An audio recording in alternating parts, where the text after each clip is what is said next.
It's now time for Talkin' Boxing with Billy C. It began as a podcast, went live on the net, and transformed into a full-blown empire. It's the only daily boxing talk show on the planet, hosted by the only guy with the balls to do it. Many have stepped into the ring. Many have tried to take the belt. And one by one, they've fallen. Another victim of the undisputed heavyweight champion of Boxing Talk Radio. Talkin' Boxing with Billy C is on now. My style is impetuous, my defense is impregnable, and I'm just ferocious. I want your heart.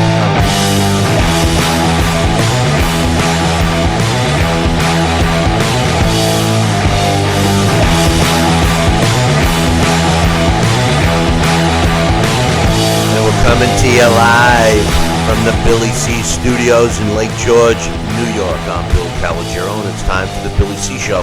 Good morning, good day, good evening. Whenever you're watching, whenever you listen, I hope you're doing great today. Today's show is being brought to you in part by Sal's Neighborhood Pizzeria and Italian Restaurant located on beautiful St. Simon's Island in Georgia. Check out his website, www.salsneighborhoodpizzeria.com, or just give my man a call, 912-268-2328, 912-268-2328. Find out why I go all the way to St. Simon's for an authentic Italian meal. Today's show is also being brought to us in part by our next Billy C boxing event, which is taking place at the Sea Palms Resort September 13th, 14th, and 15th.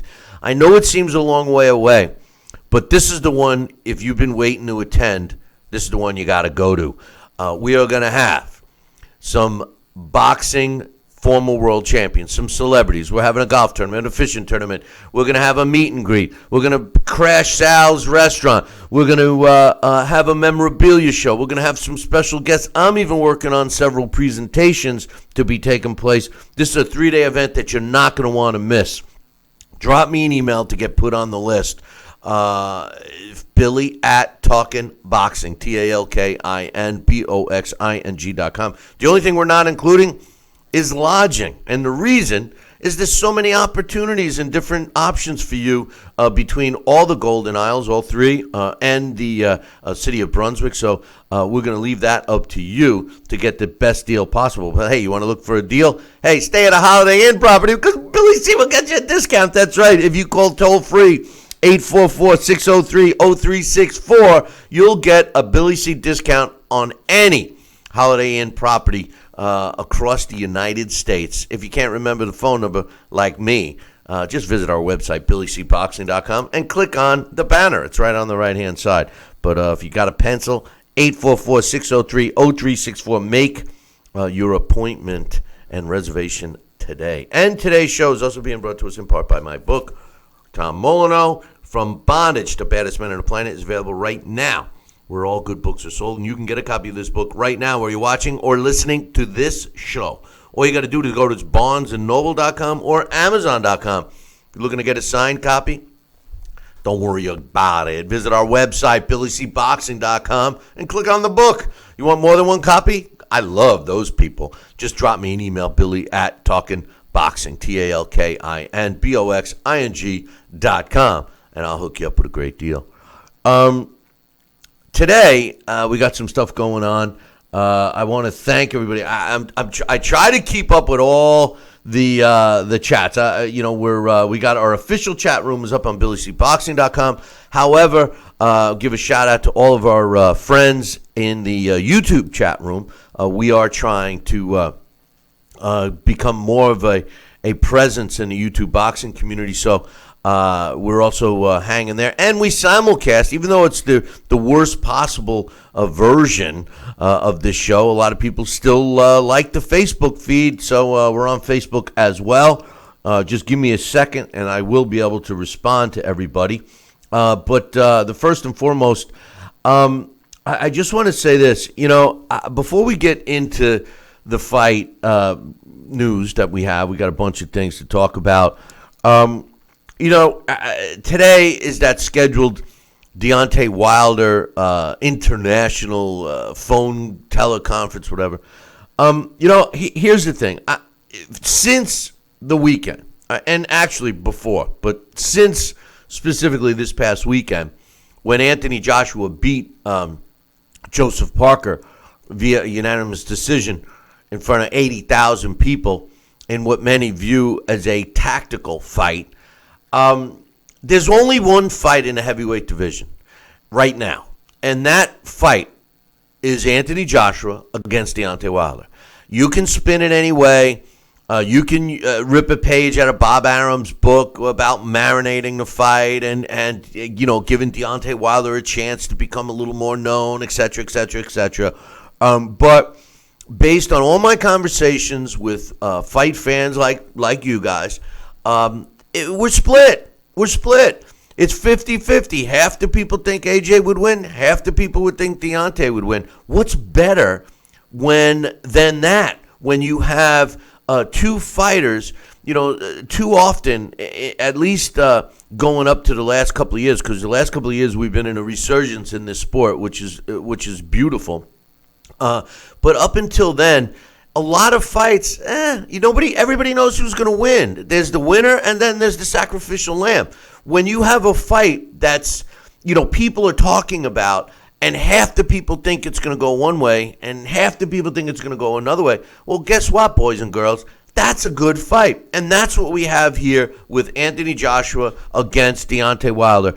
I say Anthony Joshua, Deontay Wilder, all the people surrounding them, all the hands in both of their pockets, all of that stuff. Let's stop the BS, and you know what BS stands for, and let's make this fight. Make the fight now. Prove me wrong. I predicted that this fight was not going to happen until early to mid 2019. Prove me wrong, boys and girls. Make this fight now. Boxing needs it. The heavyweight division needs it. Anthony Joshua and Deontay Wilder need it because both of these guys claim that they're the best heavyweight in the world. And there's only one way to settle it, and that's get in the ring. Let's make this fight now. Joining me from St. Simon's is my partner in crime, Sal Rocky Senecola. And Sal, they got to stop this BS and make this fight now. They got to make it right now, Bill. And we've been saying that. And, this is the only heavyweight championship fight I want to really see. And that says it right there. I mean, this is pathetic that they got to marinate it and do whatever they got to do and play the games and tease the fans all along. There's no other heavyweight championship fight we want to see right now, boys and girls. This is the one that's going to shake the boxing world and going to get everybody's attention. So let's see them make, sign, seal, and deliver to us before the end of 2018, Anthony Joshua versus Deontay Wilder. Thank you very much. Thank you very much. Well, it's really, you could spin it any way you want. Sure. But there's no real fight. Let me give an example. It was just announced moments ago, literally moments ago, before we came on air, that the IBF has ordered Dillian White to face Kubrat Pulev to earn a shot at Anthony Joshua's IBF version of the belt. Now, remember I was saying yesterday that the reason why this fight needs to take place now, we would have a unified champion, but because of mandatories, there's a good chance that along the way, whoever wins, whether it be AJ or Deontay, that they're going to lose a belt because you can't possibly keep up with all the mandatories. Well, here's an example. The part about this that I don't get is Dillian White's ranked number 1 by the WBC. Now, Deontay Wilder had already fulfilled his mandatory, so he has, I think, another 9 months before he has to fight a WBC-ordered fight. Dillian White is now ordered by the IBF, who he's actually ranked lower than he is in the WBC, to fight Kubrat Pulev. Here's my feeling, though. Dillian White against Kubrat Pulev, Sal, is the kinds of fights that we want to see in a division, but the winners get fighting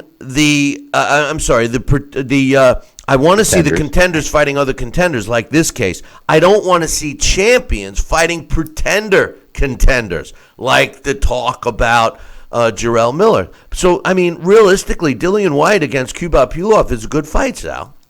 Oh, I think that's a very good fight. And, I also hear that, Tyson Fury is still being thrown around in the mix. And, no way does he deserve a world championship fight right now. But him thrown in there with these other guys, I think that's fair enough. And to see if he can get back on the bicycle, and that's more than fair. So, there are a lot of people out there that can vie for a title shot and get themselves in a position.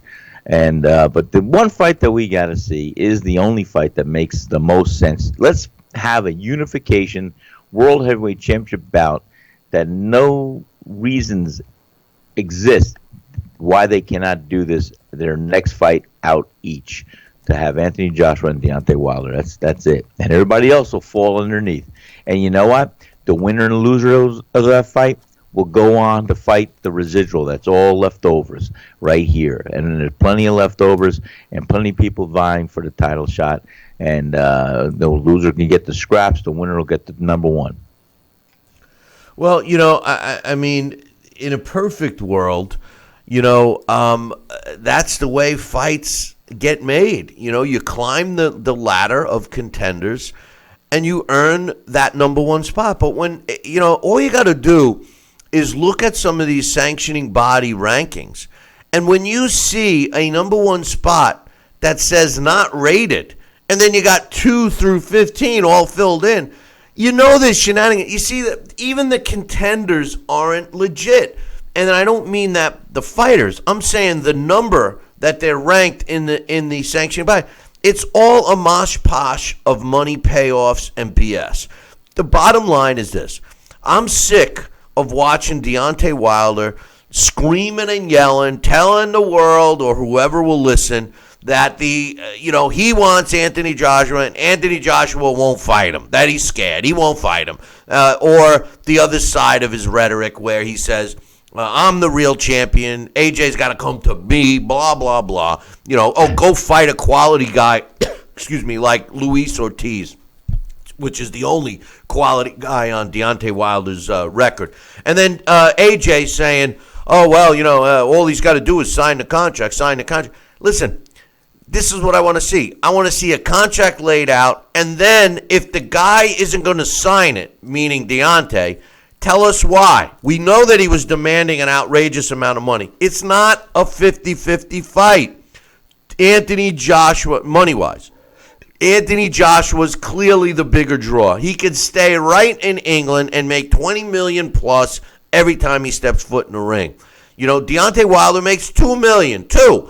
So he's being foolish. He's being misadvised, misguided. He's being an idiot. The truth of the matter is it is worth. Agree on it. Listen, if I'm Deontay, Sal, I say the same thing I said months ago, that Deontay Wilder should take the $7 million that was offered, take the US TV, and walk away with a second fight lined up where he can make 10 times as much. That is a substantial purse for him, Sal. He's never made anything close to that. What's your thoughts? Well, I think, I agree. He, a 50-50 would be more than fair, but I think a 60-40 and then a what? And, I thought the original, before they each had their last fight, was a fair split with him getting all the pay-per-views in the United States and things. I thought that was pretty good. That would have been a good deal. That would have been a good meter for him to realize how many fans he does or does not have. But the bottom line is, what this fight could bring to the boxing community and all the people that are going to benefit monetarily speaking, this is a 2-fight deal. Having a rematch clause in there, these guys are going to be set, and these guys should be definitely looking to make that deal happen. Because guess what? In a fight game, boys and girls, can I use that, Bill, boys and girls? Nothing's guaranteed tomorrow. There are no guarantees. And let me tell you something, in a delicate balance of life, there are no guarantees for anybody tomorrow, let alone in a fight game. There are no guarantees in anything in life, especially the fight game. Here's the bottom line. The team, AJ's team, claims that Wilder really doesn't want the fight. He doesn't want the fight. He doesn't want the fight. No, he doesn't. I don't believe it. I think he does. I mean, the way he's yelling and screaming and everything else. Now, Deontay Wilder claims that he's never seen a contract. We know that there was an offer made at one point. Now, whether it's made or not, I'm getting comments, and I'm going to give him a shout out because I respect this guy. He's in the YouTube chat. And he's been cool about hooking us up with some super chats and everything, and we really appreciate it. The show could use that. But the truth of the matter is, my man Scholar says with Deontay, it's not about the money. As much as I respect Scholar of boxing because he knows he seems to know enough about the sport. He's totally wrong there. It's all about the money with Deontay. They are looking for huge money. Until they get it, they're going to claim they haven't gotten the fight and that AJ is ducking them.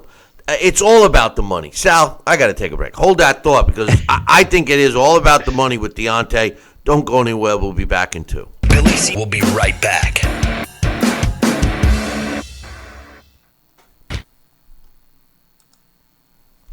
Broken air conditioning, $4,400. Failing refrigerator, $2,500. Don't let outrageous repair and replacement bills like these bust your budget. Get the First American Home Warranty Plan. And when a covered appliance or system breaks, we'll repair it or replace it for you. We had a high-end dishwasher go kaput. They put it in a brand new dishwasher.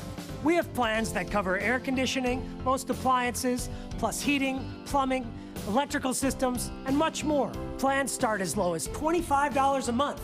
Why let a major appliance or system breakdown bust your budget or go through the hassle of finding trustworthy service people? Last year alone, we saved our customers over $120 million. Don't wait until something breaks and you're stuck with a huge bill. You save a lot of money. It's absolutely worth it. If you don't have First American Warranty, get it. Call 1-800-946-6234 for your free no-obligation quote. Need relief from backaches and stiffness in your hips or down your legs? Then you need Dr. Ho's back. The innovative technology works to support and decompress your spine. And now it's covered by Medicare. Every patient with back pain should be wearing this belt. Nothing gave me instant relief except for the Dr. Ho belt. Feel good while standing, walking, driving, doing housework, and while laying down. And now Dr. Ho's patented belt is available at our best price ever. It's even covered by Medicare. Order now and get the easy-to-use hand pump and back rehabilitation DVD free. Similar belts can cost you almost $1,000, but my belts won't cost you $500, not $300, not even $200. I will give you my special TV price. And remember, Dr. Ho's belt is covered by Medicare. If you know a friend or family member that suffers with pain, get them my system today. Help them live with less pain, be more active, and get back to doing the things they love. Give them the gift of health. Listen to this important message. If you owe money to the IRS, you will want to hear this. Penalties and interest compound daily on your back taxes, putting you under a mountain of debt. Tax 10,000 has years of experience connecting people with tax resolution specialists. Working through the IRS Fresh Start program, they will handle all the necessary forms, and if you qualify, you may end up saving thousands of dollars. Call Tax 10,000 at 800-773-4604. Are you currently on Medicare? In other words, do you carry the red, white, and blue Medicare card? If so, are you suffering from chronic back pain? If you answered yes, you may be eligible for a pain-relieving back brace covered by Medicare at little to no cost, shipped directly to your home for free. These medical-grade back braces are ideal for lower back pain, arthritis, spinal disorders, and other chronic back problems. Will you qualify for a medical-grade back brace? Call Back Brace America at 1-800-290-8300.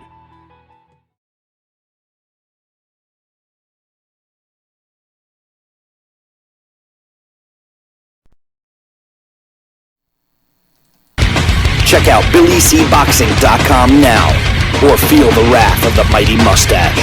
Oh, that hurts! Why are you doing that to my face? I hate you! That's BillyCBoxing.com. Consider this your warning. Now back to Billy C. Interact with the show at BillyCBoxing.com. And we're back. You're watching and listening to the Billy C Show. Glad you could be with us. And speaking of being with us, don't forget about our big event, September 13th, 14th, and 15th at the Sea Palms Resort on St. Simon's Island off the Georgia coast. You're not going to want to miss this one. It's going to be our best yet. 3 days of activities, man. Drop me an email if you want to get put on the list. Billy@TalkinBoxing, TalkinBoxing.com. Sal, I think it's all about the money. There's people in the different chat rooms saying that it's not. What do you think? Well, Bill, for me, it's something. I think Deontay Wilder, it is sure he wants some money, and I don't blame him. Here he sees an opportunity to fight for 10, 20 million possibly, and I'm sure that's a big incentive. But the bottom line is, I really believe that Deontay Wilder just wants this fight. I think he wants it more than AJ at this point. And I just can understand that he'll do what he has to do without just throwing himself and selling himself too short. Because remember that little book we used to read as kids, "Do what you love and the money will follow."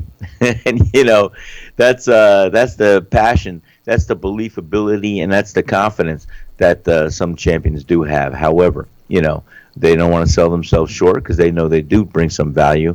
But for Deontay Wilder, I think it's a combination. But I think he should make this fight no matter what, to put everybody in their place and quiet down the rhetoric and let the best man win. That's all I could say. The money will follow, boys and girls. The money will follow. A lot of people get caught up in Deontay Wilder's rhetoric. It sounds like you are too, because you make the comment that you think he wants it more. Both of these guys want it more. I mean, Anthony Joshua has clearly stated the same as Deontay, that he wants to be the main heavyweight. They both say they want to be the main heavyweight. The only way that can happen is if they fight each other. I mean, we're not talking about a purse that, one guy's getting $1 million and the other guy's getting, 5,000. We're talking about the potential of making $7 million or $10 million on the low end for Deontay. AJ making more. That's significant money, Sal. And the thing is that you got to keep in mind, when you're listen, if you're in Deontay Wilder's corner, in his team, part of his 7,000 people on his team, you got to realize that that's a lot of money, especially since the only time Deontay has made more than $1 million plus is when he made $2 million, and that was in his last fight. Up until then, he had not made $2 million for a fight, and Anthony Joshua was making 20. I think it's time that these, we're talking big money, Sal. My point is, $7 million is a lot of money. I mean, come on. It is. You know what? They can make this a 60-40 out of $50 million. They can give Anthony Joshua 30, Deontay Wilder 20. That's all revenue coming in through all venues, everything else that they could raise. I mean, I'm just throwing it out there. I'm just making numbers. It doesn't matter exactly the final thing, but I'm saying that they can. That's a 60-40 split out of $50 million raised. Or Deontay Wilder, do a 20-10 million, and then let him get the share of all the pay-per-view in the United States, things like that. I'm sure he'll come out. Very happy, and and that's just with the gloves off. No pun intended. Maybe a pun intended. Gloves off, going around the first one. Have a rematch clause that's open to negotiations, predicated on what happens during the first fight and how much of a draw, how much that the fighters give to the fans. First and foremost, I want to give a shout out to our buddy Joel. He just gave us a super chat saying that Billy C's looking sharp with his new haircut. Yeah, I really look into getting haircuts because they're far and few in between now. With the way my hair's falling out, I'm going to be looking like Mr. Clean pretty soon. But thanks, Joel. We appreciate that. as we always appreciate any super chat donation. Billy, you never let me give you a haircut. Do you understand? Man, I'm a licensed barber and hairdresser. I used to have hair salons called the Uppercut, where all hairstyles were a knockout. Sal, I'm still waiting for a breakfast pizza. You think I'm going to let you near my head with a pair of scissors? Next time you come up, I'm going to give you a haircut. I'm going to give you a breakfast pizza. Yeah, in 2 separate locations. Promises. Yeah, you'll give me a breakfast pizza loaded with the hair that you cut off. Forget about it. There you go. Listen, the truth of the matter is when they're talking about splits, percentage splits, or whatever, that's an unknown money amount. If I agree with Deontay Wilder's team, assuming that it's his team saying it. They got to do a 2-fight deal, just like they make other deals with. It's called a home and home. You fight one fight in the UK and the other fight in the USA, and you word the contract in a way where the first fight. The more of the money goes to Anthony Joshua. I mean, that's the way it is. He's the man, all right? At least in terms of drawing power. But you leave the negotiation for the second fight contingent upon who wins the first fight. So Deontay Wilder could make his money, really, more money than he's made in the ring in one fight. And should he win, now the tables are turned and he can make a lot. Even if he loses, he's going to still make another payday, which he just made, which is also 10 times more than he's ever made. So it doesn't make any logical sense for him to not take this fight for what has been offered in the past. And I'm assuming that the new offer has got to be more. But there has to be an offer on the table. There has to be an offer on the table, Sal. Absolutely. In fact, I think it's fair enough to say, hey, that's the original definition. That was the original name. That's why they used to call it prize fighting. Prize fighting. And you know what? That's the old game. And, I would still love to throw back and create our own division. We'll have the purse. The winner gets the most and the loser does not. That's the way it should be. That's the real way that prize fighting should be. Giving each fighter the incentive. You know what? They want to talk about it? Then let's talk about it. They want to see who's going to win? They should have a prize fight, a real prize fight. Let the winner of the fight get $30 million, let the loser of the fight get $15 million. No ifs, ands, or buts. There you go. Bango. Yeah, you know what? You know what the truth of the matter is? All the European fighters would sign on the dotted line, but none of the U.S. fighters would. You know what? You're a funny guy, and I think you're right too. The U.S. But can you imagine that, Bill? That would put the end to any negotiation. All this rhetoric would go under the rug because guess what? Guys, we're going to sign this World Heavyweight Championship bout. The winner of this fight is going to get $30 million. The loser of the fight is going to get $15 million. It's not a bad compensation either way. And guess what? You'll both have the incentive to end the ability and the opportunity to win $30 million. That's the way it should be. Prize fighting is what it is. That's how it should be. I saw a lot of, what I notice. We respond, just so everybody knows, we respond to emails. If you take the time to drop us an email, we'll read it on this show, and I got several I'm going to read today. I do, however, look at some of the other comments that are out and about on social media, on our YouTube page, et cetera, et cetera. I usually don't mention them on the show because we like the interaction, concrete. And as long as it's presented in an intelligent manner, you got your platform. I mean, whether you agree with us or not. With that said, a lot of stuff that I see it's almost like country versus country. I've been called, Billy C., he doesn't even go for Deontay Wilder, and Wilder's an American. It's like, well, listen, I'm an American. I'm proud to be an American, but it has nothing to do with what I see and don't see in the fight game.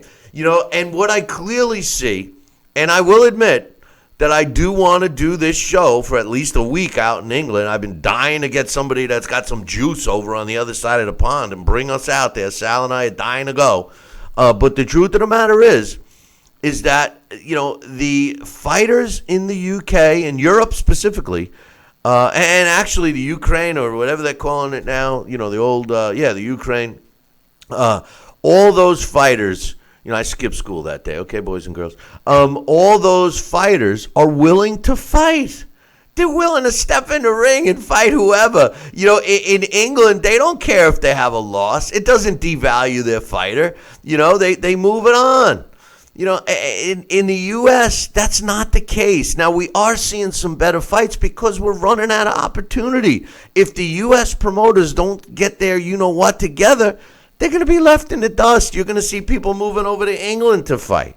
It is what it is, Sal. They clearly are up to the challenge where the U.S. fighters are not.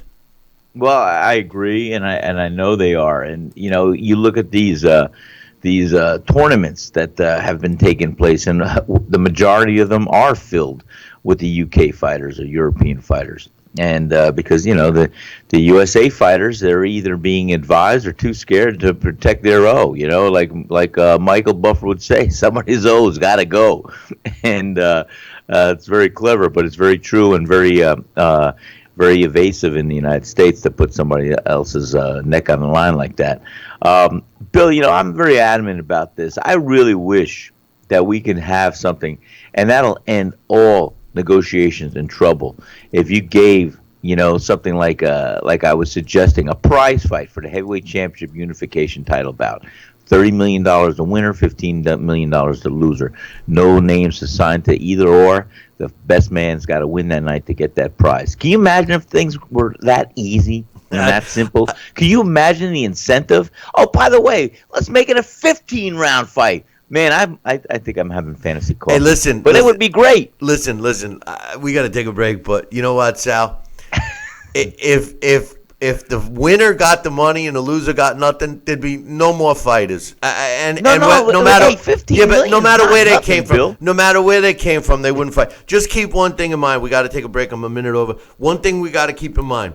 My book, the guy I wrote about, Tom Molyneux, in his era, okay, when he fought in bare knuckle times, and I'm talking about, way before John L. Sullivan era, these guys fought just like that. The winner would get all the money. The loser, they would take up a collection around the ring and throw the loser some money. And keep one thing in mind, boys and girls, that these fighters, a lot of times, didn't survive to fight another day. So keep that in mind. We're going to take a short break. When we come back, we got more on boxing, of course. Billy C will be right back. Relief from backaches and stiffness in your hips or down your legs? Then you need Dr. Ho's Back Relief Belt, the innovative technology to support and decompress your spine. And now it's covered by Medicare. Every patient with back pain should be wearing this belt. Nothing gave me instant relief except for the Dr. Ho belt. Feel good while standing, walking, driving, doing housework, and while laying down. And now Dr. Ho's patented belt is available at our best price ever. It's even covered by Medicare. Order now and get the easy-to-use hand pump and back rehabilitation DVD free. Similar belts can cost you almost $1,000, but my belts won't cost you $500, not $300, not even $200. I will give you my special TV price. And remember, Dr. Ho's belt is covered by Medicare. If you know a friend or family member that suffers with pain, get them my system today. Help them live with less pain, be more active, and get back to doing the things they love. Give them the gift of health. This is important news for women using birth control medications and devices. If you or a loved one have been diagnosed with a pseudotumor after using one of these birth control drugs or devices, you may be eligible for a cash award and medical expenses. Contact the law firm of Davis & Crump right now if you or a loved one have used one of these birth control medications or devices and were diagnosed with a pseudotumor to see if you are eligible for a cash award and medical expenses. Call now. Operators are standing by. Hologram USA presents a proposal to all investors. Hologram USA is an innovative three-dimensional patented technology that shifted the paradigm in media technology. Our patented hologram technology that brought you Tupac and Coachella, Whitney Houston, Billie Holiday, and many more is integrating live performances to bring your favorite past and present entertainers beyond your imagination. Invest in the patented technology before the banks scoop up all the stock. Invest in Hologram USA today. Hologram USA Flagship Theater, located on Hollywood Boulevard's Walk of Fame, is the first of many to come. Call now to be part of the explosive growth. Pick up the phone. Dial the number on your screen now. Invest in Hologram USA today. Call the number on your screen right now to learn about this investment opportunity. Call 800-624-1673. 800-624-1673. Are you currently on Medicare? In other words, do you carry the red, white, and blue Medicare card? If so, are you suffering from chronic back pain? If you answered yes, you may be eligible for a pain-relieving back brace covered by Medicare at little to no cost, shipped directly to your home for free. These medical-grade back braces are ideal for lower back pain, arthritis, spinal disorders, and other chronic back problems. Will you qualify for a medical-grade back brace? Call Back Brace America at 1-800-290-8300.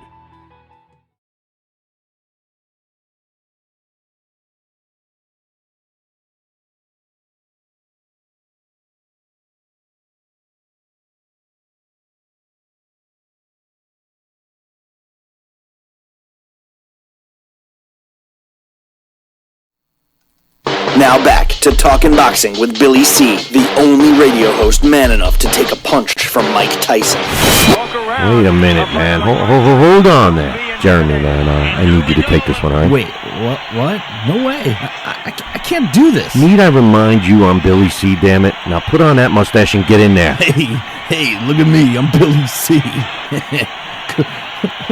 Crap.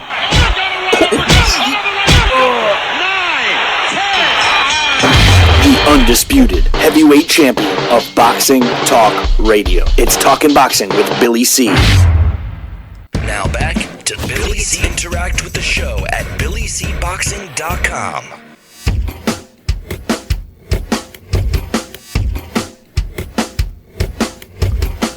And we're back. You're watching and listening to the Billy C. Show. Glad you could be with us today. And, Sal, I missed another super chat from our super fan, Joel. He says, always happy to support his favorite boxing show. And he's still waiting for a T-shirt, by the way. Really? No. Joel, gotta private message me. Let me get your address again, pal. Just give me your updated address, and I'll see if I can make something happen. We have some on order, but we'll let you know there, Joel. He didn't say it. I just threw that part in. Oh, but anyway, hey, listen, my man Mitch has really done us some great service Always. here on the show. He is a guy that I've never met him in person, to be honest with you. But when I first got wind of him, he was a guy that I knew that could get anybody's phone number. If you're looking to get a phone number of a fighter, and he was like out of the mix or whatever, Mitch could get it. And, he's kind of evolved into a guy that can get some pretty cool stuff before anybody else. Well, he's at it again, Mr. Magoo. And he sent me some stuff that's very interesting. First and foremost, the letter that was sent to Bob Bennett concerning Canelo Alvarez's testing. Now, initially, according to this letter, it said that the amounts of clenbuterol that were found in the two tests that Canelo Alvarez failed were within the limits. This is the first letter that he got. Were within the limits of contaminated meat. Now, since then, a lot of requests and studies have been going on and all this stuff. And we got word last week that Bob Bennett is starting to make the move to suspending for a long period of time, 6 months or whatever, Canelo Alvarez, preventing the rematch from in May. It has not been made official yet. They're still at, but tickets have been being refunded, et cetera, et cetera. Mitch sent me some paperwork here that I want to just relay to everyone. The going back to, this is the allegations that the Nevada State Athletic Commission have submitted, their official protest here. The urinalysis both of the tests reflected the presence of clenbuterol, which is a prohibited antibiotic agent both in competition and out of competition pursuant to the 2018 WADA prohibited list. The presence of clenbuterol in Alvarez's urinalysis specimen samples constitute anti-doping violations.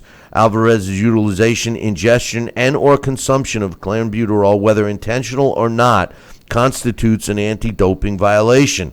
By his administration or use of clenbuterol and or by allowing clenbuterol to enter his system, Alvarez has engaged in conduct that reflected discredit to unarmed combat, and he is guilty of foul or unsportsmanlike conduct that was detrimental to a contest. Furthermore, as far as the disciplinary actions, there's all these sheets. I'm just reading the highlighted stuff. Sure. It's the duty of each, and this is important because this is specified, and everybody that enters the clean boxing program knows this. This is falls under section 26. Number 2, it says, it is the duty of each unarmed combatant to ensure that no prohibited substance enters his or her body, and an unarmed combatant is responsible for the presence of any prohibited substance or its metabolics or markers found to be present in his or her sample or specimen. To establish a violation of this section is not necessary to establish that the unarmed combatant intentionally, knowingly, or negligently used a prohibited substance, or that the unarmed combatant is otherwise at fault for the presence of prohibited substance or its markers found to be present in his or her specimen. Which means they're responsible. They can't say, "Oh, I ate meat. Oh, my guy gave me this pill. I took it. I didn't know." They ultimately they're responsible. Now, just a part of the like it. Yeah, part of this is what Bob Bennett is submitting as his evidence, and he says the relief sought based on the allegations and evidence contained herein. The executive director prays for relief as follows. Now, this is not Bob Bennett. There's an executive director, and then there's the underling, Bob Bennett, who's the face and gets called ridiculous, hurtful names like what I call him, the gutless, spineless piece of garbage from Nevada. He says that the commission imposed a period of ineligibility against Alvarez's pursuit, and then all their rules and stuff. So it seems, Sal, that they're really moving forward with issuing a longer-term suspension.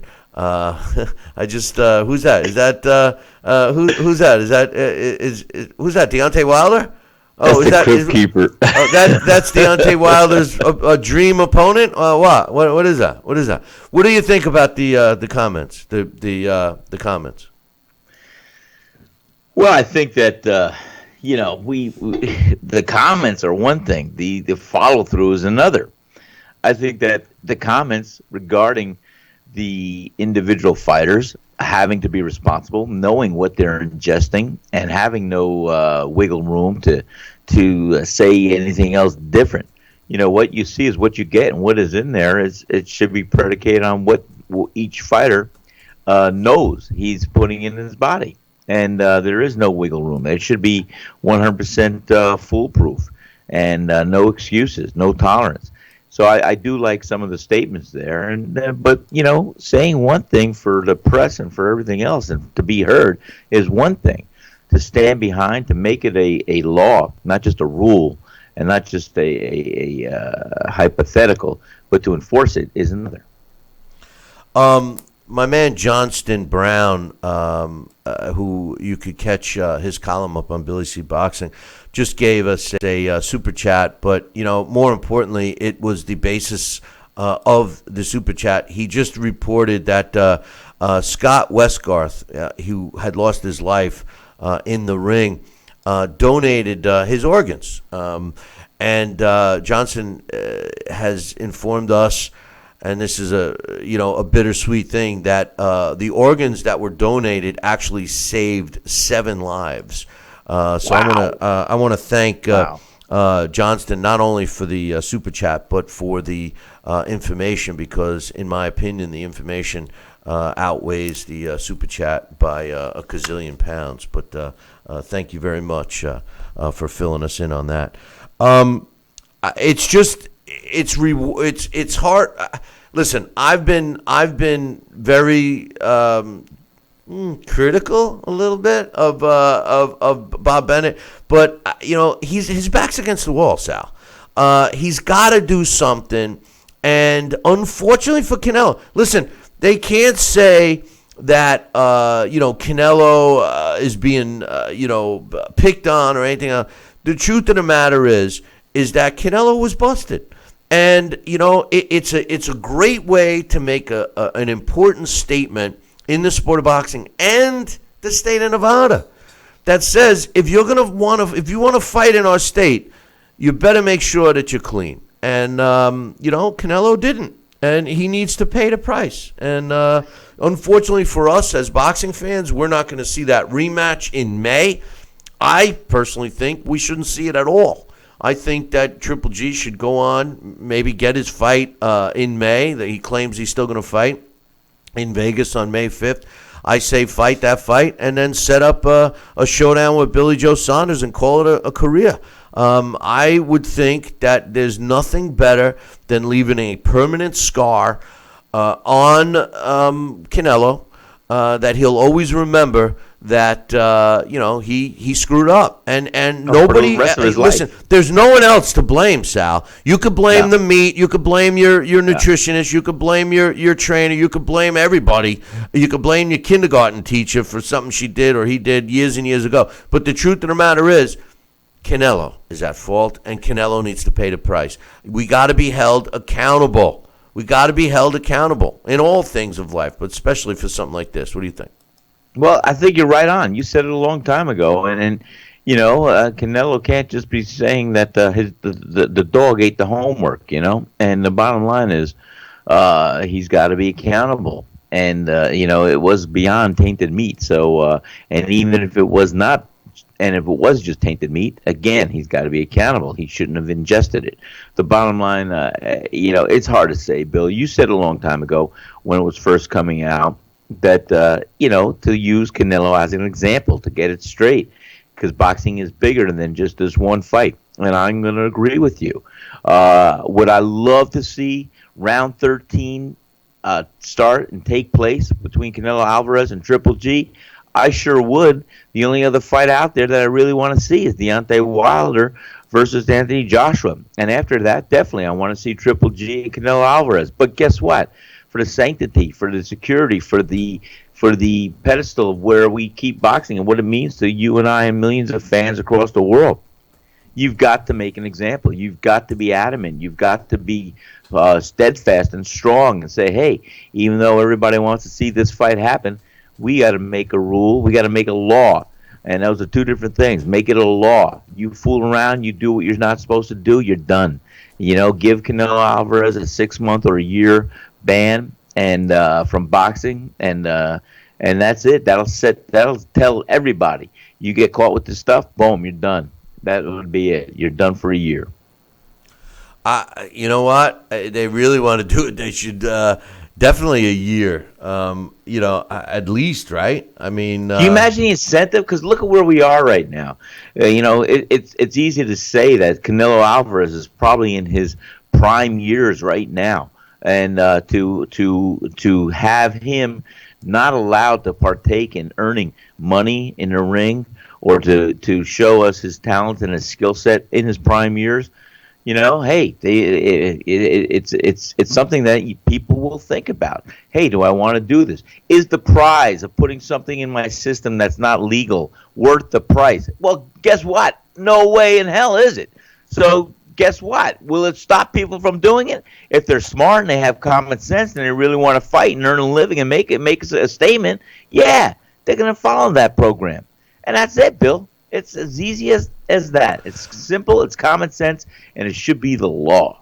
You know, the truth of the matter is that by, handing this down to Canelo, one of the biggest names in the sport, clearly will send a message to other fighters that are considering cheating or giving them the benefit of the doubt. If I'm a fighter and I'm going to hire a nutritionist, a guy that's going to keep me, eating the right stuff, et cetera, I got to have something in writing with this guy or gal that says, hey, I need to know exactly what's in everything you're telling me to eat if you want me to take this supplement, et cetera, because at the end of the day, you can't use them as an excuse. You got to be held accountable, and there's nothing better than having a big name like Canelo in the front of this. Unfortunately for Canelo. And the thing is, it's not like I don't like Canelo, because I do. I like watching him fight. Generally, he's exciting, especially since, for some strange reason, he's got all this knockout power lately. So I don't know. But I don't know. Don't suggest something. No, I wouldn't possibly. But anyway, some other big news in the sport. Manny Pacquiao is fighting Lucas Matisse. It's been made official. The fight's taking place on July 14th in Malaysia. And a lot of interesting side stories to this. First and foremost, Lucas Matisse, who had been out of the ring for a little bit, is a world title holder. So actually, Pacquiao's getting another shot at a world title, coming off a loss, mind you. So Lucas Matisse is putting his WBA's version of the welterweight championship on the line. Now, remember, he's got the WBA regular title, which, don't even go there. Exactly. But nonetheless, Manny will be fighting for the regular old title on June 14th. Now, interesting thing. We all know that Pacquiao is not working with Bob Arum or Top Rank anymore. However, Bob Arum and Top Rank are providing the U.S. television, which will be on ESPN. Also promoting the show, because Manny Pacquiao Promotions is the main promoter. The co-promoter is Oscar De La Hoya's Golden Boy Promotions. The reason? Lucas Matisse is this guy. So you got Manny Pacquiao, Oscar De La Hoya, and Bob Arum's Top Rank all promoting this event. But no, wait, there's more, boys and girls, because it was also announced that Manny Pacquiao has gotten rid of Freddie Roach. Freddie Roach will not be training Manny Pacquiao. His longtime, lifelong friend and guy who's been in his corner a long time, Boy Fernandez, is going to be the trainer. It was Manny Pacquiao said that he wants a voice that he's familiar with and trusts in his corner. Apparently, Freddie Roach, who has been with Manny Pacquiao since he came to the U.S. in 2001 and was his trainer for 34 consecutive fights, was one of the reasons Manny said was that there were many concerns about his instruction in his last fight against Jeff Horn and some statements that Freddie Roach has made to the media. Manny Pacquiao basically got really pissed about. Sal, what's your thoughts on the fight, Manny Pacquiao against Lucas Matisse, and the fact that he kicked Freddie Roach to the Koib? Well, I'll tell you what. I shared with you. Man, he's a crap. But I think he's overrated on a lot of levels. And I think that, Manny Pacquiao probably felt the same way after all is said and done. I don't think he's blaming Freddie for anything that's taken place as far as his losses. But the bottom line is, I think Manny needs a little shakeup, needs a little change in his training regimen. And what better way to do it but than to, look for a new trainer. And at this stage of his game, I think the fight against against Matisse is a good way to ride off in the sunset one way or the other. If he doesn't grab the golden ring, you know what? He can hang it up and have a beautiful life in politics, and he's certainly he's got enough of the accolades, and he's going to be in Boxing Hall of Fame, and the whole thing will come together for him as it should. And if he does win, he'll retire with another belt, and he'll be able to hold his chin up. And you know what? I think he's in a good position right now at the twilight of his career. But Freddie Roach, let me tell you, I think Freddie's a good man. I give him a lot of credit, but I also think that maybe at this time, Manny does need maybe a little different spark, so to speak, in his corner. I mean, Bill, you know, I'll tell you what, when I made my comeback a couple of years ago, I loved, you know, when I was trained by Richie Giacchetti, when I was trained by Don Turner, when I was trained by Ali Stoltz and Johnny Torres. I had some great trainers in my corner, and they were great for the segment and the period of time they were in my life. And you know what? If I could have had Don Turner, I would have loved to. And I think he's in Georgia anyway, and I'd like to invite him to our next event. But the bottom line is, the truth of the matter is, when I met Joseph Zah, he's a great guy. He was a Georgia Games boxing guy. He came from the Ukraine. He's a solid, fundamentally sound fighter and boxing trainer. Of course, he's not fighting anymore. He's training. And Joseph kept me right on track. He was all I needed to train and prepare myself to get my body and my mind ready for the fight, and he did a stellar job. So at this stage in Manny Pacquiao's life, he knows what he needs. He knows what he can get from a trainer, and that's all he needs to do is get somebody just to keep him on track and to be there to do what he's got to do. First of all, I hate to burst your bubble. Burst it. But Manny Pacquiao, and first of all, I should have rephrased it. I agree with you if he beats Matisse right off into the sunset as a champion, because he could have done that 2 times ago, but he didn't. He could have. But he's already said that if he wins this fight against Matisse, he's going to be looking to fight Vasily Lomachenko later this year at a catchweight, Sal. Now, this is a guy that maybe they should really do some analysis on him to see if his train of thought is correct, because, you know, I always use the analogy. In boxing, you can come up with almost every single guy that was successful and the fact that they hung on too long. But what I always use as an analogy is the best basketball player ever to lace on a pair of sneakers, and that was Michael Jordan. Michael Jordan was, so successful, right? And he just could not let go and tried that ill-fated time with the Wizards, and although he was still competitive at his older age with the young players, he wasn't the Michael Jordan of old. And unfortunately for new generations, that's the guy they see. It's similar to Roy Jones Jr. Any young fan today that's been watching for the last decade has been watching a totally different Roy Jones Jr. than people saw 20 years ago. So, that's what's going to happen to Manny Pacquiao. You know, like him or not, and I certainly don't like Floyd Mayweather, but Floyd Mayweather was smart in a sense that he has maintained his marbles. His style of fighting was conducive to that. And, the one thing, he may end up pissing away all his money, but he's at least going to be able to carry on a conversation. You know, Manny Pacquiao, he did take. This is a guy that I'd be worried about right now, Sal. Well, I agree with you. And,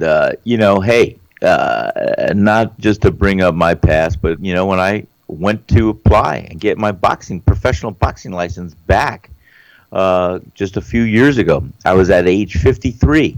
And no athletic commission or boxing commissioner wanted to have a liability on their hands. So I had to go through an extra effort or extra physical.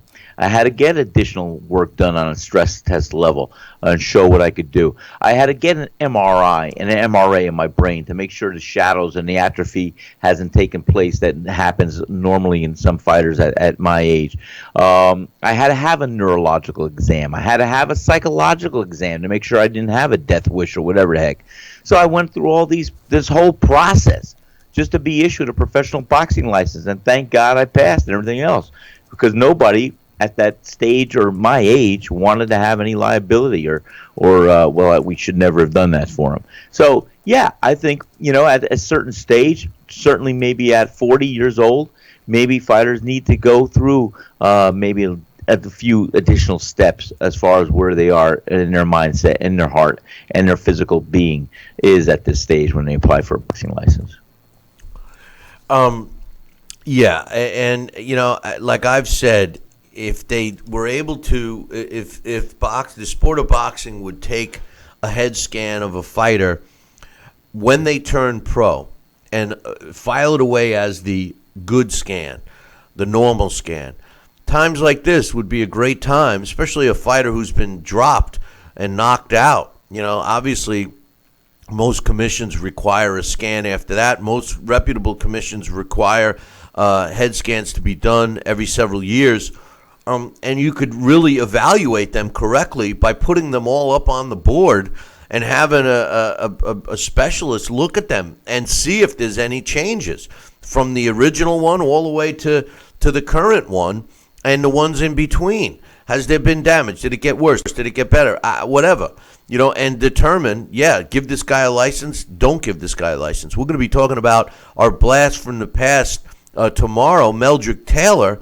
And, the New Jersey Athletic Commission refused to give him a license because he wouldn't take another head scan, So that's what commissions need to arm themselves. Okay, listen, we're going to take a short break. When we come back, I got some more news. How about some allegations from Jeff Horn about Terrence Crawford? My man, Terrence Crawford. Don't go anywhere. We'll be back in 2. Billy C will be right back. Part of the Billy C Boxing Network.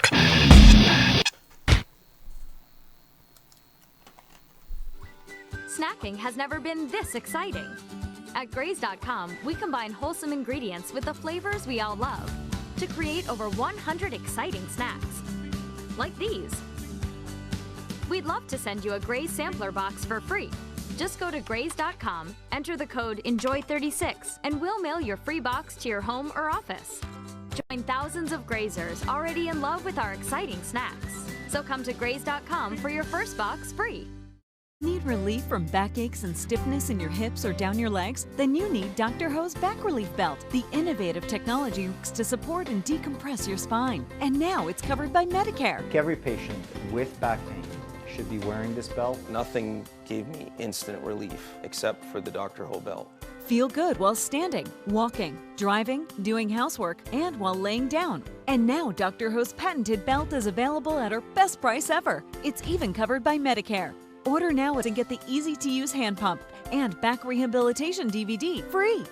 Similar belts can cost you almost $1,000, but my belts won't cost you $500, not $300, not even $200. I will give you my special TV price. And remember, Dr. Ho's belt is covered by Medicare. If you know a friend or family member that suffers with pain, get them my system today. Help them live with less pain, be more active, and get back to doing the things they love. Give them the gift of health. Listen to this important message. If you owe money to the IRS, you will want to hear this. Penalties and interest compound daily on your back taxes, putting you under a mountain of debt. Tax 10,000 has years of experience connecting people with tax resolution specialists. Working through the IRS Fresh Start program, they will handle all the necessary forms, and if you qualify, you may end up saving thousands of dollars. Call Tax 10,000 at 800-773-4604. Endless pools are an incredible alternative to traditional pools, making it easy and inexpensive to swim at home. Exercise year-round against a smooth current set to your desired pace and temperature. With our new underwater treadmill, you can walk or run without stressing your joints. Endless pools are simple to install and even simpler to maintain. The water stays crystal clear with almost no chlorine. call for your free idea kit and experience the freedom of swimming at home.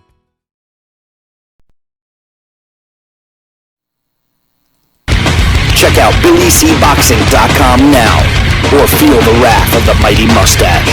Oh, that hurts! Why are you doing that to my face? I hate you.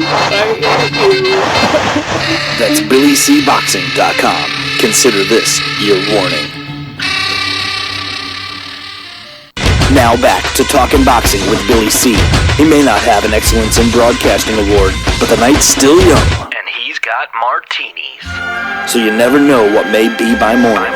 It's Talkin' Boxing with Billy C. Talking Boxing with Billy C. Now back to Billy C. Interact with the show at BillyCBoxing.com. And we're back. You're watching and listening to the Billy C. Show. Glad you could be with us. And, before we went to break, we're talking about Manny Pacquiao. He is fighting Lucas Matisse. Says that he wants to fight Vasily Lomachenko after the Matisse fight. But before I went to break, Sal, Jeff Horn, who beat Manny Pacquiao in a controversial fight. I mean, I thought that Manny Pacquiao won the fight, but that's neither here nor there. Jeff Horn, the funny thing about it is you hear a lot of rhetoric from Team Horn, trying to get in the press. I mean, I could see why. I mean, this is a guy that nobody really gives much credit for. I mean, I think it was a classic youth versus age fight with him and Pacquiao. Pacquiao took his foot off the gas, and Horn was the aggressor, coming forward, was in his hometown, got the win. Well, it set up a fight between former unified world junior welterweight champion Terrence Crawford, who I believe is one of the top 2 pound-for-pound fighters in the world today. Vasily Lomachenko, Terrence Crawford, I mean, you could flip-flop them, number one, in my opinion. They're both that good. Was scheduled to fight Jeff Horn and had to pull out because of an injury. They already rescheduled the fight. It was originally supposed to take place on the 14th, but the fight's been rescheduled. Horn's promoter is suggesting that Terrence Crawford that the injury was fake, Sal, that he didn't really have an injury. What's your thoughts on that? I mean, listen, Keith Thurman just came up with an injury, and Keith Thurman, has had a history of that. He comes up with injuries, he gets out of fights, he comes up with car accidents that nobody can find damage on the car. I mean, all these things that once it happens, twice it happens, it starts happening more than one time, 3 times, 4 times, you start seeing yourself, well, it's the boy who cried wolf. Terrence Crawford is, at least to the best of my recollection, has never pulled out of a fight for an injury. What's your thoughts of Jeff Horn's team suggesting that Terrence Crawford was lying? I think it's just rhetoric right now, and I think it's just anything they could do to get the attention, to get some idle time with him in the press and not being forgotten. Because guess what? Before Manny Pacquiao, nobody really knew Jeff Horn. And for Jeff Horn, to his credit, he rose to the occasion and he put on a display. He definitely showed that he wanted it, that he was hungry, and he took the fight to Manny, and he won that fight. And I think that he has been idle. There hasn't been too much of his name bounced around since then, but he did make a statement there. And I think right now, if he was to have this fight with Crawford, I don't know. I think it's going to be a big challenge for Jeff Horn, because I think Crawford is a master out there. And for him to say that Crawford's ducking him or maybe having a false injury, not to go through with it, I think that's a little bit over chomping on the bit, if you will. I think it's comical. It is going to be on that ESPN app. I think it's also going to be available on ESPN. It's kind of confusing how they're doing it. I don't know. I know. But it's kind of funny, don't you think? I think it's very funny. And like I said, I think Terrence Crawford is a stand-up guy. I think he He is a confident guy. I think he moving up in weight classes now. He's got to be careful because he definitely might lose some things in the transition.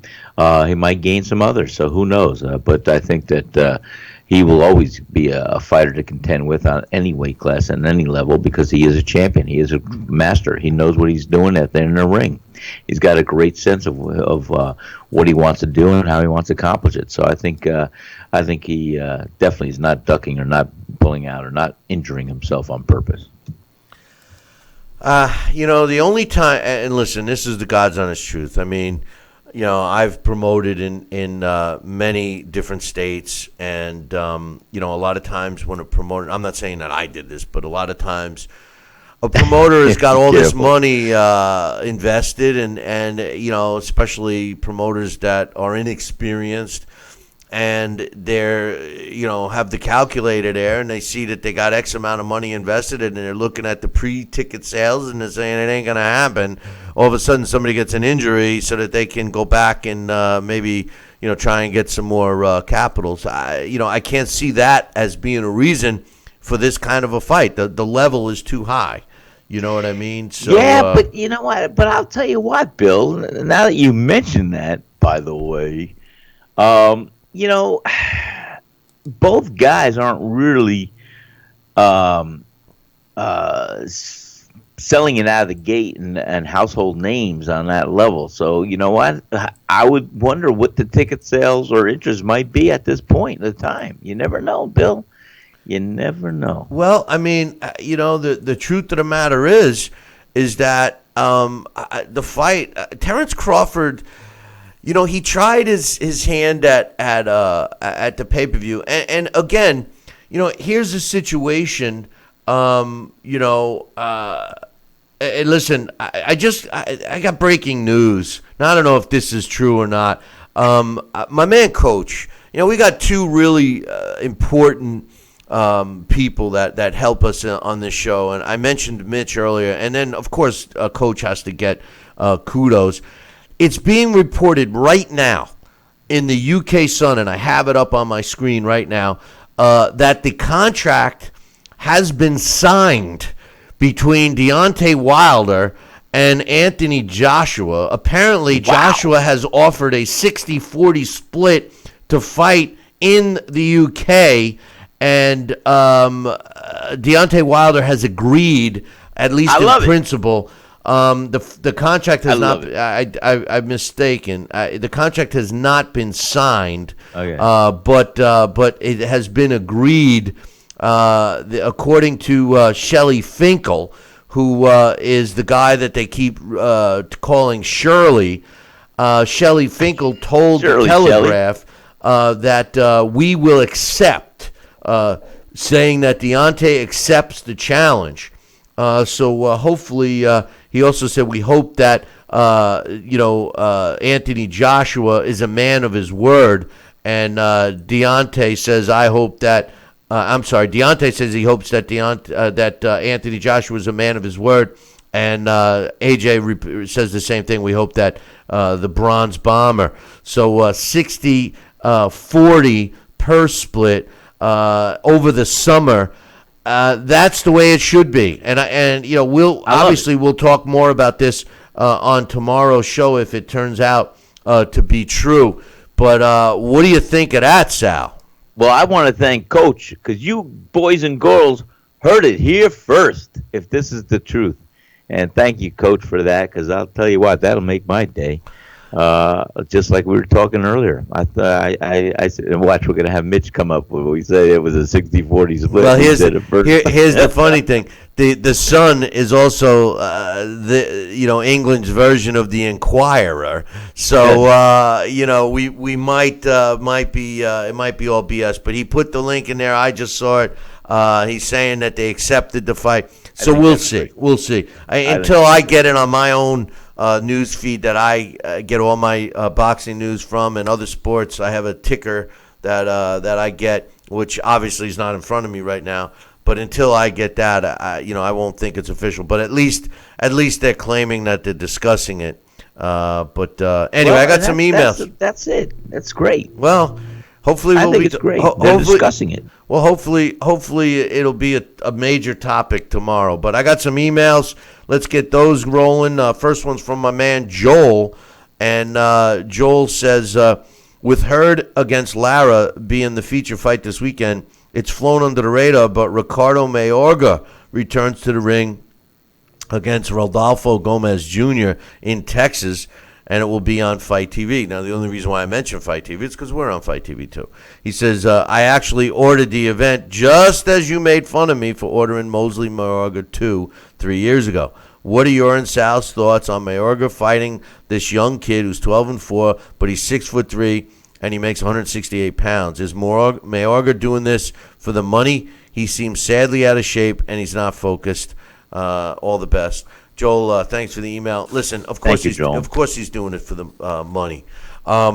He was never that great of a fighter ever.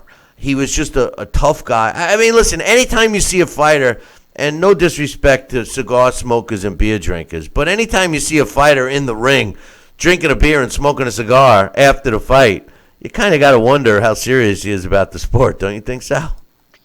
Well, I don't know. There was 2-ton Tony Galento. He was pretty serious about it, and he used to train, I think, on cigars and beer, too, after the fight. I don't know. And I'm not saying myself. That's just what I've heard. I've never confirmed that, and I don't know that. But that's how we got the reputation.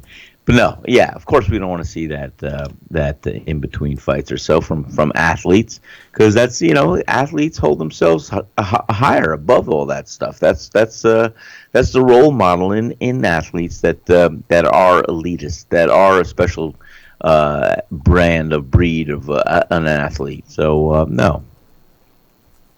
no disrespect to cigar smokers or whiskey drinkers. No, and Two-Ton Tony was quite a guy. People loved him, but he had more hair on his back than I got on mine, for God's sakes. I got more hair on my back than I got on my head. Galento was ringside for my fight, my final in the Golden Gloves. He was there along with Jersey Joe Walcott, and man, it was a great sight to see, and I had the opportunity to meet him. And at the time, he had a cigar. Speaking of Jersey Joe Walcott, do you know that his grandson and great-grandson are most likely going to be at our Billy C event in September? Did I tell you that? You didn't tell me that. Come on, are you kidding me? Sal, when you meet this kid, he looks just like Jersey Joe. Man, that is great. I'll tell you, I'd love that. And if we can get Larry Hazard down here, that'd be great. And, like I said, I think I'm going to reach out for Don Turner, maybe. He's somewhere in Georgia, I hear. I spoke to him not too long ago. Well, not too long ago. I think it was maybe a year or two ago. But that's not too long in our as we get older. Yeah, you're right. You're right. I got another email. This is from... well, let me tell you. Good morning, Billy C. and Sal. It's me, Raheem. Raheem, how you doing, Raheem? He says, I was wrong about the outcome of Parker winning, but right that Parker was going to give Joshua trouble. I had on my scorecard Parker winning 116-112. He must have been watching the fight with Dax. Him and Dax must have been sitting together. He says, I thought Joshua did little and Parker did more. Now, if Joshua decides not to fight Wilder next and fights another boxer, I think that's ducking. I think that Wilder should be like Floyd. Floyd held the WBC belt, which is the true linear belt, and not need other belts, and fought the best until Pacquiao agreed to fight Floyd. Plus, Wilder can use the WBC belt as the A side like Floyd, especially if Joshua ducks him. I agree with Dax about Joshua underperforming, and if Joshua ever fights Wilder, Wilder's going to win by knockout. Okay, I always got to educate. I always got to educate Raheem. Raheem, first of all, stop bringing Floyd into it, all right? I try to give Floyd accolades where he deserves them in a sense of his conditioning and his training and his outlook and blah, blah, blah, but not in the respect you do. So I'm just not even going to comment on that. Second of all, the WBC is not what they call a linear championship. A linear championship, by definition, means the guy who beat the guy. In other words, going all the way back to the first championships, and in the heavyweight division, it was John L. Sullivan. Marcus of Queensberry rules is where we're talking about. Who beat him is the guy who was the champ. And you can follow that linear title all the way to the next guy. Now, the truth of the matter is the last linear heavyweight world champion was Tyson Fury. And until you beat a guy in the ring, he's considered the linear champion. Now, if a guy retires, and that title is put up, you can follow the bouncing ball that way. So neither one, technically, AJ or Wilder, are linear champions right now because Tyson Fury is going to be making a comeback. Now, as far as your indication that Wilder has to fight, it's not AJ that's ducking Wilder. It's Wilder who won't sign a respectable contract with Anthony Joshua. And it was not, just for the record, it was not Pacquiao who wouldn't fight Floyd. It was Floyd who wouldn't fight Pacquiao until they finally signed. So please, get your facts straight, all right? But anyway, and as far as your scorecard, I just, listen, you can't win a fight if you're moving forward and not really throwing punches. And although I don't like the punch stats because they're subjective, occasionally you have to use them in cases like this. The final punch stats for that fight, which were subjective, but nonetheless, it's something for the base of a discussion. Anthony Joshua threw 383 total punches in that fight, landing 139, which turns out to be a 36.3%. Not a lot of punches, truthfully. Parker, he threw way more, 492, but landed substantially less at 101 for a 20.5%. Even jabs. Everybody was saying how Parker was throwing, more jabs. That wasn't even true. Parker did throw more, but he didn't land as many. He threw 316 jabs, only landed 49 for 15.5%. Anthony Joshua threw 270, but landed 93. So he almost doubled the landing jabs of Parker. So, I mean, in this particular case, we're just using it as a discussion. I'm kind of surprised. Listen, it was a not the most exciting fight, Sal, but I can't see anybody thinking that Parker won it, really. Well, I have to go back and look at that fight again, and I'm going to use my way of how I really look and assess.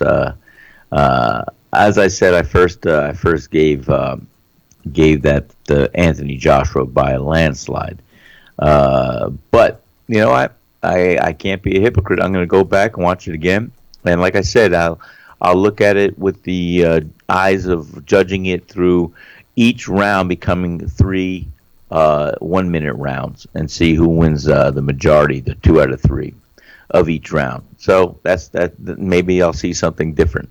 I did that with Manny Pacquiao and Jeff Horn. That's how I had Jeff Horn winning that fight. I looked at the fight differently from what I first saw. So anyway. So what are you saying? You thought Parker won? No, I'm not saying that. I thought Anthony Joshua won by a landslide. Right. But what I'm saying is, to be fair to Dax and to Raheem, I want to go back and look at it again, and instead of looking at it just hey, like the majority of the round was effective by one fighter in my eyes without looking at it, I'm going to break each round up as 3 sub-rounds for 3 minutes of each round. And I look at the 1 minute, what's happening in a round. I look at the second minute, what's happening in a round. And I look at the third minute, what's happening around. And each round will go that 1 minute increment assigned to one of the fighters that I think is winning that round. And then at the end of that round, whoever has 2 out of 3, or if it's an even split, or if I have this, I give that round. That's what I'm saying. I look at fights differently when I look at it like that. Well, that particular fight, to be honest with you, if you watch that fight, and I'm talking about the Parker Joshua fight, if you watch that fight without the sound, you're gonna be thinking those idiots, especially Mauro Ranallo, the worst commentator in the history of the sport of boxing. They ruin it. Max Kellerman and Jim Lampley and the HBO crew, they're basically talking about the home fighter, and so is Showtime. All they were talking about was Wilder. They were talking about how they're trying to promote the Wilder thing. The bottom line is you're going to see AJ jump over to HBO. HBO is going to offer him so much money, and they have it. They've been saving it. It's like I hate to say it. They're sandbagging. I hate to say it. It's like what my stupid Jets did.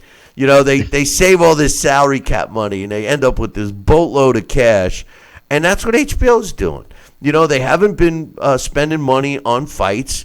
We're all crying about it, and which is true. And the fights that they have been putting on isn't that great. And Showtime's kicking their ass. There's no question about it. And for the majority of the fights that Showtime's been putting on, they've been pretty good. And HBO, in my opinion, is sitting there like the old saying, don't fire till you see the whites of their eyes. And the whites of the eyes might be happening now, because the last fight that AJ had with Showtime took place Saturday night. So I am looking for a huge announcement sooner than later that HBO has secured Anthony Joshua to some kind of long-term deal. And I tell you the truth, it's gonna be huge. It's gonna be a huge deal. And that, you know what? That deal in itself, Sal, could very possibly prohibit a showdown between Deontay Wilder and Anthony Joshua. And the reason why I say that is because HBO will want to make some money on their cash cow. If they throw him all kinds of money, they're going to want to make something back. So they're going to want to have him fight a few times before they put him in. That's all very possible too. It is. Who knows? Follow the bouncing ball and the rhetoric and see what rises to the top in reality. Yeah, I don't know, Billy C. We'll see. Eddie Hearn has said that he feels kind of connected to Showtime. They were the ones that signed AJ first. They get the first option of counter offer, et cetera, et cetera, et cetera. But only time will tell. I got one more email for all our affiliates. We are not taking a break here. Sorry about that. I just just start rambling on and stuff. And that's what happens. In any event, this one is from actually a first-time emailer, Kenneth O. Kenneth O. from hot and sunny Barbados. Beautiful. All right. Hey, Kenny O., get us there. Forget about England. Get us to Barbados. But anyway. Wow. He says, hey, Billy C., today I listened to your podcast, and it was the best review of Joshua versus Parker that I've heard. In addition, the show's analysis of current issues in the heavyweight division is top class. Sal and you offered very balanced views on the actual fight, possible Joshua versus Wilder showdown, Wilder's lack of proper management, and the Bronze Bombers' catch-a-body utterance. Most striking is the fair and balanced opinion, free of home fighter bias. Your guest, he's referring to Dax, offered an intelligent and balanced counter option. Kudos to your show for allowing dissenting views to be fully aired. My wife had me doing chores all day, so I couldn't listen to the live show, but I enjoyed the podcast all morning, taking my time to listen every single second and savoring every point made like a nice bowl of vanilla ice cream. This guy's he's hitting it on the head, man. Who doesn't love a nice bowl? Sal eats ice cream during half the time during the show. He's throwing out an ice cream. He says, tomorrow I'm back in the office and I will be listening live. No house choice to interrupt me. Tonight I will share the link of the podcast with a few boxing channel buddies I have in the UK. I'm sure they'll appreciate the balanced commentary from the States. Keep asking for those subscribers. Let's get this show well known on YouTube. Best regards, Kenneth O. from hot and sunny island of Barbados. Kenny, thank you for the email. You, Kenneth. And I'm glad that people recognize it. And yes, we are trying to get a bigger, better presence on YouTube. I do apologize to all the YouTube boxing community because, we've been on YouTube for a while, but I never really took it as I never cared about it, to be honest with you. And I've become. I like a lot of the guys that have started coming into the YouTube chat. I like the fact that we've weeded out some trolls, so to speak, and we have a very knowledgeable people in there. So yes, we do want to have a bigger presence on YouTube. So if you're not a subscriber, do us a favor and subscribe. And anybody that that may be interested in this show, or maybe not, anybody that you just know, period, tell them to subscribe. We want subscribers, right, Sal? Absolutely. We look forward to it, and we would love to keep promoting and having you help us with promoting the show, because we love doing this, guys. A couple other and thank you for your support. Boxing news that I want to mention real quick here is Leo Santa Cruz, one of my favorite fighters because of his style.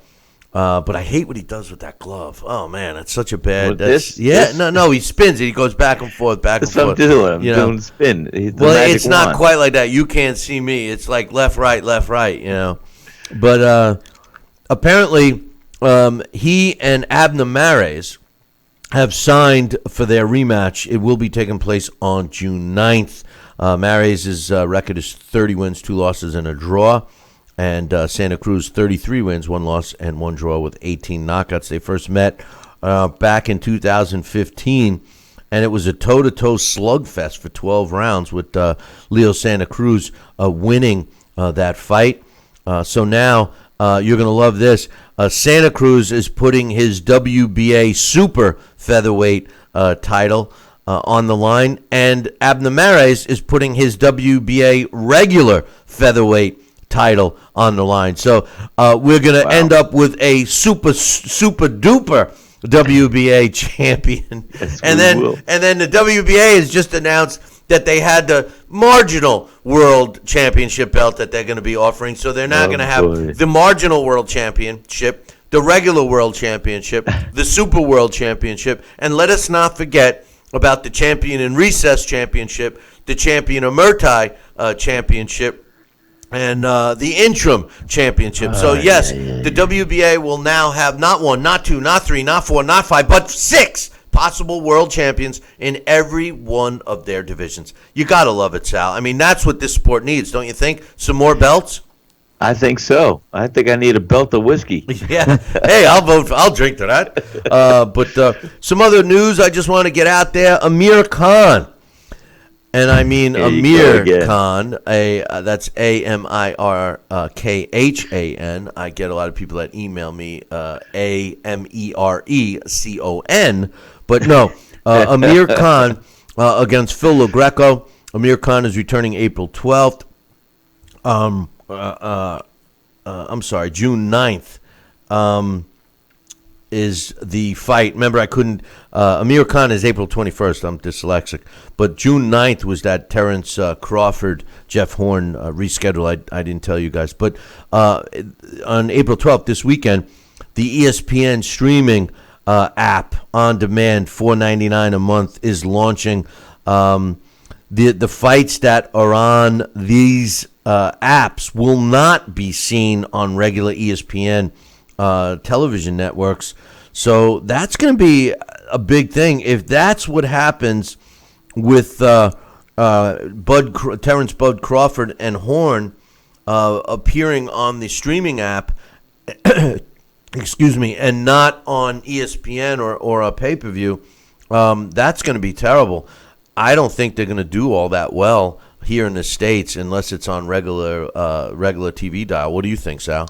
No, I think you're right. Like I said, if these guys were real household names and big draws and everything else that we have the majority of our fan base here, wanting to claw and graw and straw after, it would make sense. But I think having it exposed and giving them an opportunity to showcase them in the majority of living rooms for free, I think is a great way to get them well known, to get them across here. I just think it's foolish. You know, we went through this time with streaming.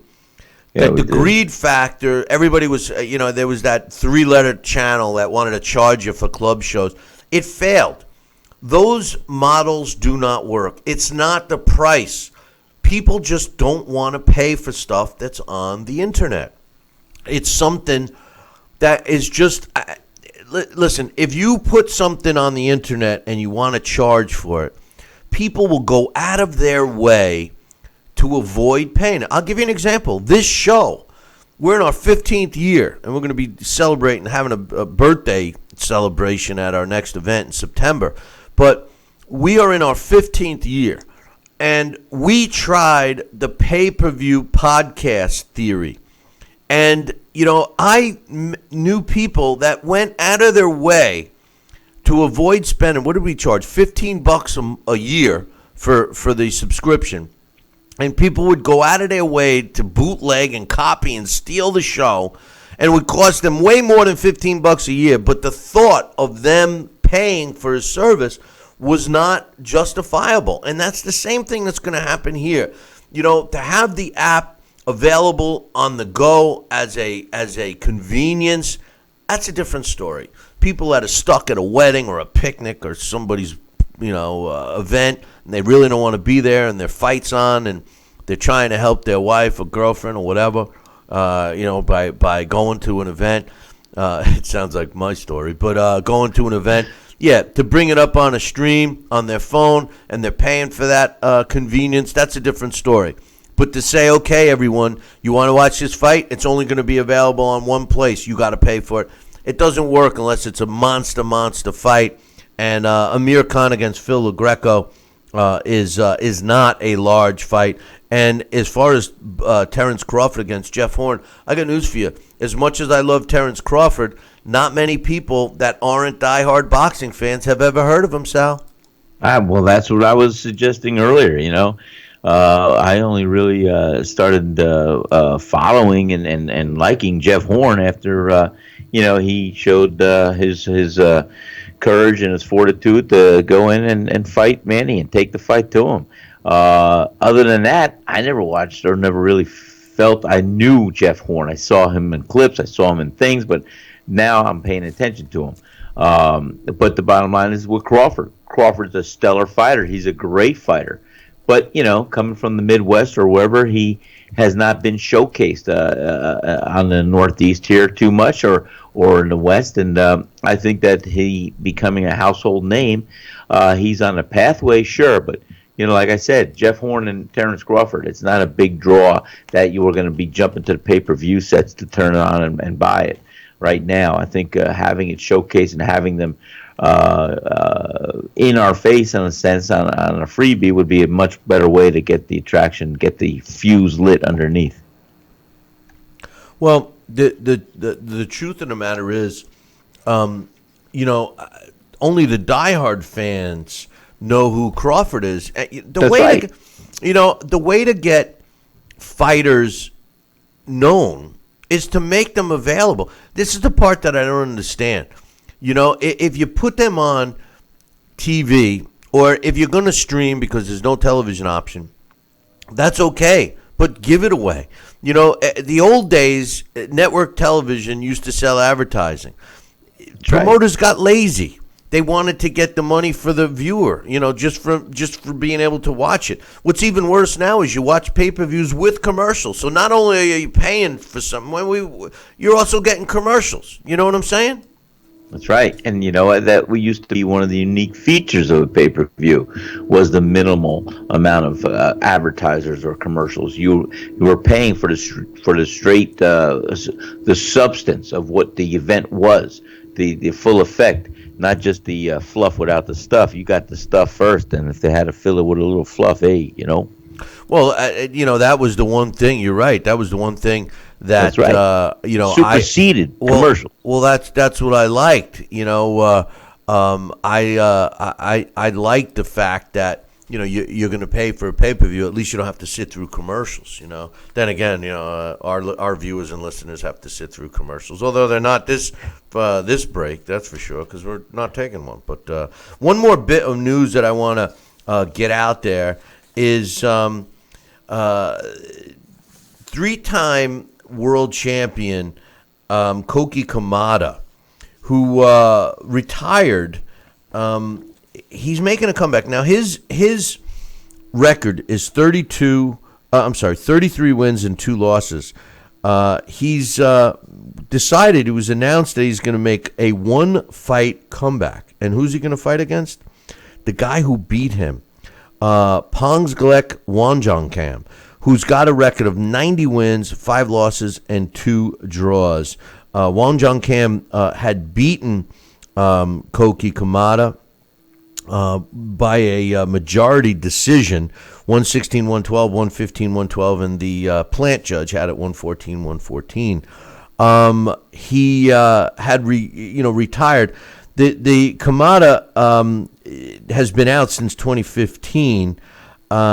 He had tried to win the super flyweight title from Kohei Kano, and then walked away. He decided that he's going to make this comeback. It's taking place in Japan on May 5th. Here's the kicker. Wanjongkam has not fought since 2013. He's been out for 5 years, and he's now 40 years old. So sounds like these two guys were made an offer they couldn't refuse, Sal. Absolutely. I think that's unique. I think it's going to be good, too. Well, listen, we think basically that Deontay Wilder did not sign this contract, but hopefully he did. If an offer was made from Team AJ, or an offer will be made from Team AJ to fight Deontay Wilder, and the split was 60-40, that is more than fair and more than reasonable. If Deontay Wilder does not take a 60-40 split, you can take it to the bank that they don't really want to fight Anthony Joshua. To suggest that Deontay Wilder is worth a 50-50 split with Anthony Joshua is absurd when you consider the drawing power of Anthony Joshua in England alone versus the drawing power of Deontay Wilder here in the States. There's no justification except for one thing: the desire that we all want to see the fight. And and I say our, meaning the boxing fans, our willingness to pay for this fight, because we're going to have to pay for it, is there if these guys can step up and fight each other. And therefore, a 60-40 split is more than fair and more than reasonable. Because if it was based on drawing power and, fan bases, et cetera, it wouldn't even be close to 60-40. It would have to be 70-30 or even worse in AJ's favor, based on the current landscape of fan base and monies that were already made, etc. Deontay Wilder has positioned himself to a 60-40 split. I think that's max. What do you think, Sal? I think it's great, and I think, let's say Deontay Wilder and Anthony Joshua for this first fight get a 60-40 split, and Anthony Joshua has it in his backyard over in the UK. I think it's fair enough to say if Deontay Wilder wins the title over in the UK and they have a rematch, they do come back to Brooklyn or to Vegas or to wherever the Madison Square Garden, and they do come back here where Deontay Wilder now has a 60-40 split. Just because it was 60-40 the first time, and like I said, if it's going to be a 60-40 the second time, if Deontay Wilder is going to win this fight, then I think it's fair enough to say that Deontay Wilder should be getting 60% and Anthony Joshua coming over here gets the 40%. Well, I'm not saying that they're going to. I think that. No, I'm just saying, in all hypotheticals out there, if there is that backloaded agreement in this deal, I think that would be a fair incentive enough for Deontay Wilder to be humble and say, hey, okay, 60-40, I'm coming over there. I'm going to win all the belts, and I'm taking it back here, but I want my 60-40 in my backyard when Anthony Joshua comes for that rematch. That's what I'm saying. Well, I mean, just for a minute, let's dream for a second. Well, Would you say that this fight could generate, if Deontay Wilder and Anthony Joshua stepped in the ring, do you think that the fight could generate $50 million without any problem? I think there's going to have to be some effort, but I think it could generate $50 million when all is said and done from all venues and all advertisers and everything else. I think $50 million could be a realistic figure. Well, it's got to be more, because when you think about it, if it was $100 million, Anthony Joshua is making $20 million now, right? And he's paying his opponents, whatever, $4 or $5 million. So let's say, for argument's sake, $5 million. Let's say that the payroll, the purse for Anthony Joshua fighting anybody other than Deontay Wilder is $25 million. You would have to assume that the total promotion is making 50, right? I mean, you would have to assume if they're fighting in England and they're selling numbers. Yeah, they're selling out 80,000 fans. They're getting some revenue from U.S. television. They have Skybox that's broadcasting it over there. I mean, you would have to assume that there's another $25 million in revenue coming in to justify paying out just purses alone. $25 million, right? 20 plus 5, plus the rest of the card, etc. So I'm thinking that you got to double that pretty easily, Sal, that Deontay Wilder against Anthony Joshua would generate $100 million. So if that were the case, and then you would take the profits from that would, I'm thinking that, Anthony Joshua could end up making, $30 million, an extra 10 that he's normally making, and which is, he's making $10 million to fight arguably, an opponent in Deontay, but Deontay is in a position to make 10 to 15, which is $12-13 million higher than he's ever made. It makes no sense for them to turn down a 60-40 deal if, in fact, a 60-40 deal ever gets offered. If they turn down a 60-40 deal, that's a clear indication, at least in my opinion, Sal, that Deontay Wilder doesn't want to fight. Well, as I said, I think that Deontay Wilder should maybe swallow a little humble pride, but have it a backloaded contract. What I mean by that is, if Deontay Wilder is fortunate enough to win the fight in Anthony Joshua's 60-40 split and having the fight on his home turf, the renegotiation or the negotiation for the second fight, the rematch, should be in Deontay Wilder's corner, where he chooses the venue and then location, and then he also has a 60-40 split coming over here. The fight will be big, because if it's going to be an upset or if it's going to be a traditional beatdown, who knows? It will be one that should give fans enough. So 60-40, I made those numbers earlier out of a $50 million purse when I said, why not they just fight the winner? The winner of the fight gets $30 million. The loser of the fight gets $20 million. That's a 60-40 split right there.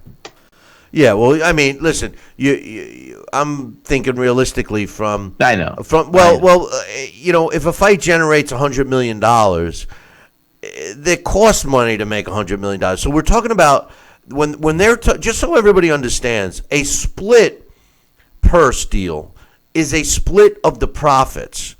That's why I felt that, when AJ offered Deontay Wilder $7 million plus U.S. TV rights, and they turned it down. I think it was a great offer. That was a great offer. I mean, to tell you, considering he would have had at least $10 million, maybe $15 million. But considering that Deontay just made his biggest purse in the history of his life against Luis Ortiz at $2.1 million.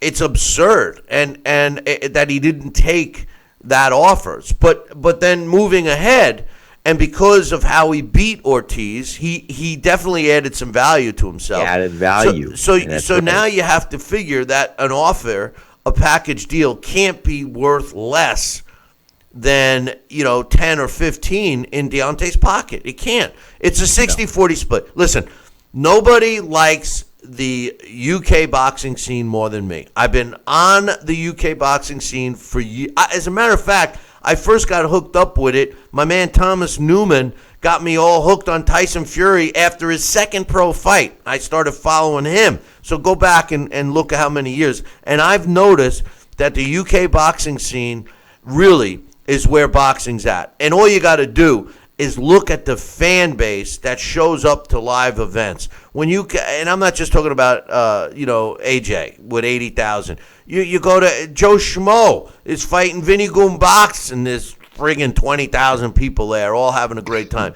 Even our best seller, Floyd Mayweather, yes, millions of pay-per-views, no doubt, but he never sold out a huge arena. As a matter of fact, in his last fight, they didn't even against Conor McGregor. They didn't even sell out that venue. There was still tickets left, and what did they have? Less than 20,000 people were able to sit in there. So I mean, come on. Most people here in the States watch it from home. Out in Europe, they go to the fights. It's a big difference. Anyway, I'm looking forward to any updates on that fight tomorrow. But don't forget, tomorrow. We got Boxing Hall of Famer Larry Hazard on the show. I can't wait to ask him about his thoughts on the scoring of the AJ against Joseph Parker fight. Also, tomorrow, our Blast from the Past features former multi-division world champion Meldrick Taylor. So you're not going to want to miss Alex Papali's presentation of that. But on this day, April 3rd, in boxing history, in 1998, Fred Norwood wins a 12-round decision over Antonio Serrano to win the vacant WBA featherweight title. It took place in Puerto Rico. On this day in 1976, Rigoberto Ricasco knocks out Warug Nakayama in the 10th round to win the newly created World Junior Featherweight title, and that took place in Panama City. On this day in 1970, Nicolino Loche wins a WBA World Junior Welterweight Championship belt via a 10-round decision over Martin Juarez Nicolino Loche, who was the WBA World Junior Welterweight Champ, won a 10-round decision over Martin Juarez in a non-title fight, in Argentina on this day in 1970. Nicolino Loche, considered one of the best defensive fighters in the history of the sport. On this day in 1988, Virgil Hill knocks out Jean-Marie Embe in the 11th round to retain his WBA World Light Heavyweight title. Took place in North Dakota. And finally, on this day, April 3rd, in 1992, kind of a sad day for me because I was such a big fan, but Greg Haugen knocks out my man, Ray Boom Boom Mancini, in the 7th round to win the vacant NABF Junior Welterweight title, and that took place in Reno, Nevada, on this day in 1992. Boom Boom, one of my favorites. Hey, boys, show tomorrow. So don't forget to tune in tomorrow morning. Same bat time, same bat channel. Until then, I'll leave you with this. Ciao, baby.